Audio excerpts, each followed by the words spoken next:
자, 그러면 내가 인정받는 방법을 알아야 돼요. 그래서 그 다음 아젠다는 뭐냐면 직장인이 몸값을 올리는 단계적 방법에 대해서 설명을 드릴까 해요.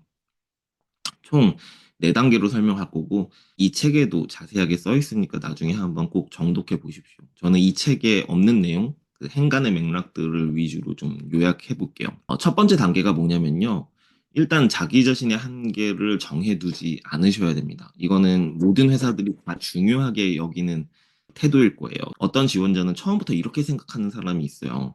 나는 작업 속도가 굉장히 빠르기 때문에 실수를 할 수밖에 없는 사람이야. 처음부터 이렇게 생각하시는 분들이 있어요. 저는 언제는 그 생각이 맞다고도 생각을 했습니다. 제가 아직 초보 팀장일 때. 그래서 그런 친구를 데려다가 키워봤어요. 근데 이게 문제는 뭐냐면 자기 자신이 속도가 빠르고 실수를 많이 하는 게 당연하다라고 생각을 한 사람은 연차가 3년, 4년이 돼도 똑같아요, 그게. 속도는 빨라지는데 실수도 그만큼 계속 늘어. 그래서 개선이 안 되는 거예요. 특히나 중책을 맡기기가 쉽지가 않아지는 거죠. 빈틈이 없어야 되는데 사람이. 이 사람이 한 작업물은 신입들한테 업무를 줄 때도 이렇게 불안하지 않은데 이 사람한테 업무를 줄 때는 계속 불안한 거야. 실수를 많이 하니까. 자기가 이것에 대한 개선 의지가 아예 없고. 그러면은 이 사람은 안 바뀌어요. 진짜 안 바뀌더라고요. 그러니까 자기 자신이 막 나는 굼뜨고 행동이 둔해서 작업할 때 시간이 많이 걸릴 것 같아. 그러니까 이런 생각 자체가 전부 다 자기 자신의 한계를 규정하는 생각들이에요. 이런 생각을 가지고 있는 사람은 어디 가서도 회사에서 환영받지 못합니다. 이걸 깨시는 게 먼저예요. 두 번째는 뭐냐면 이렇게 자기 자신의 한계를 두지 않는 사람이 회사에서 업무를 할 때 가장 먼저 신경 쓰셔야 되는 건 뭐냐면 다른 사람 일에 관심을 가지는 게 아니라 내가 내야 되는 성과에 집중하는 거예요. 내가 내야 되는 성과. 가령 내가 디자이너로 입사해서 상세 페이지를 만드는 사람이면 기획 의도가 잘 반영된 상세 페이지를 만들어서 제품이 잘 팔리게 만드는 거. 그게 내 일인 겁니다. 그 후에 점점 인접 영역으로 관심을 가지시는 거예요. 보통 이런 식으로 인접 영역으로 관심을 가지게 되는데 가령 내가 기획을 직접 하면 더 잘 할 수 있을 것 같은 생각이 드실 거예요. 어느 순간부터. 내가 마케팅 배우면 내가 디자인을 못하는 마케터보다 디자인도 할 수 있으니까 작업 속도가 훨씬 빠를 것 같은데? 이런 생각이 들 때가 여러분들 커리어를 확장하실 때예요. 이걸 목표로 삼는 게 아니에요. 여러분들 충분한 경험이 쌓여야 자연스럽게 드는 거예요, 이 생각이. 계속 주어지는 일만 반복하는 게 아니라 내가 더 성과를 잘 내기 위해서는 이쪽 영역까지 배워야 되겠구나. 이런 생각이 들 때까지 지금 일을 열심히 하시는 거예요.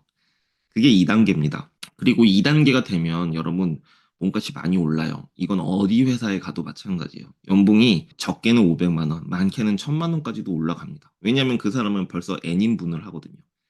왜냐하면 보통 사람들은 기획자가 있어야 디자인을 할 수 있거나 디자이너가 있어야 기획에 의미가 생기는 분들이 있어요. 이 사람들은 사실 직업이 반쪽짜리 직업을 가지고 있는 겁니다. 이건 매사 그래요. 영업을 하는 사람은 안 그럴까요?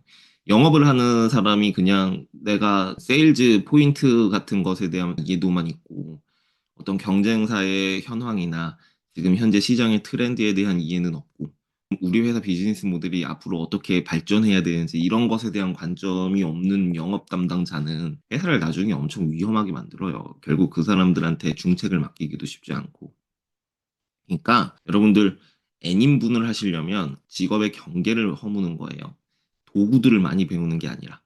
프리미어나 파이널 컷 프로를 쓸 줄 안다고 여러분들 뭐 몸값이 몇 배로 뛰거나 그런 일은 없어요. 그냥 직업의 수명이 늘어나는 거지.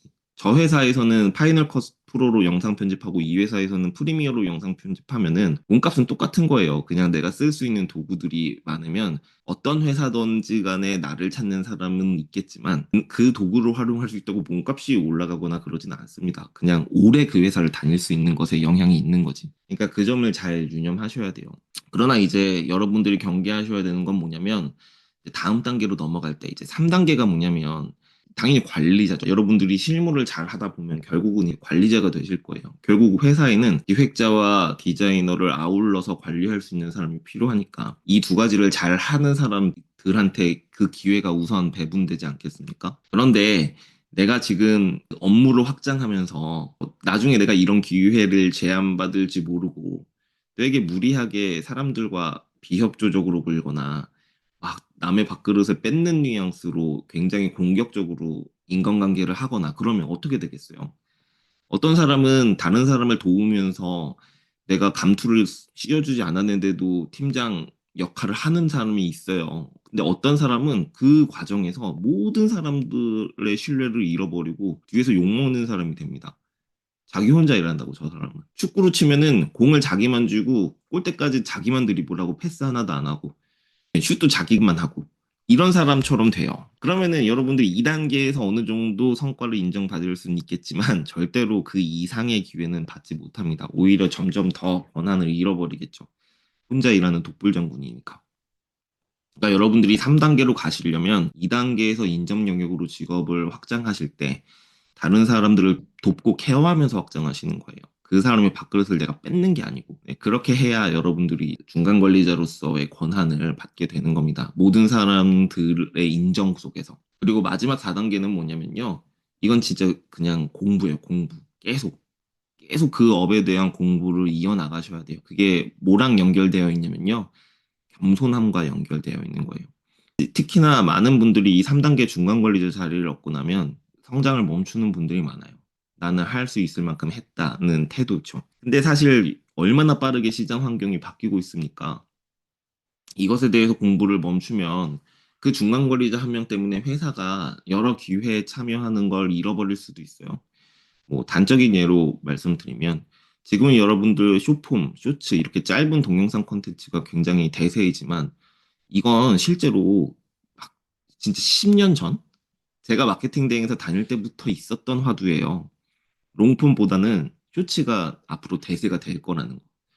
실제로 광군제 때, 중국 광군제 블랙 프라이데이 같은 때인데, 한 명의 틱토커가 중국에서 1조 원 매출을 만들었어요. 그래서 이미 그 대기업 광고주들한테 그런 전략을 제안하고 있었고, 실제로 많은 우리나라에서 마케팅 잘하는 기업들은 이미 틱톡이나 유튜브 매체에서 쇼츠 같은 거 실험적으로 많이 테스트하고 있었어요. 근데 뒤늦게 내가 시장 트렌드가 이렇게 바뀌었으니까 마케팅 제안을 그런 대기업 광고주한테 제안하려고 하면은 뭐 그게 제안이 되겠어요? 이미 1년 계약 다 끝났는데 1년 농사를 아예 망치는 거예요. 그러면은 망하잖아요, 회사가 실제로.